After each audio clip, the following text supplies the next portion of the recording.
Bdew jinħassu l-miżuri li ttieħdu fl-aħħar budget biex tonqos id-dipendenza fuq il-benefiċċji soċjali. Il-Ministru għall-Familja u s-Solidarjetà Soċjali Michael Farrugia fisser kif minn Jannar sal-aħħar ta' Awwissu kienu reveduti jew imwaqfa mal-592 benefiċċju. Permezz ta' dan l-Istat ifranka l fuq minn 2,300,000 euro. Sal-aħħar tas-sena d-Dipartiment se jkun ifranka 623,700 euro. Il-Ministru qal li sal-aħħar ta' frar kien hemm 236 persuna li jagħmlu talba lid-Dipartiment tas-Sigurtà Soċjali biex jirregolarizzaw irruhom għax intebħu jew ammettew li kienu qed jieħdu benefiċċji żejda.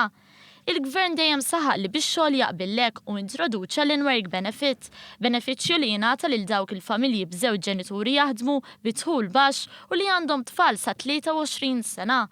Dawn il-familji kienu intitolati sa massimu ta' 1,000 euro għal kull wilt. 508 kopji ibbenefikaw b'nefqa ta' ftit aktar minn 200,000 euro. Saru 733 talba minn nies weħidhom b'nefqa ta' 210,000 euro. Il-benefiċjarji li huma persuni fuq assistenza soċjali jew single parents naqsu b'1,000.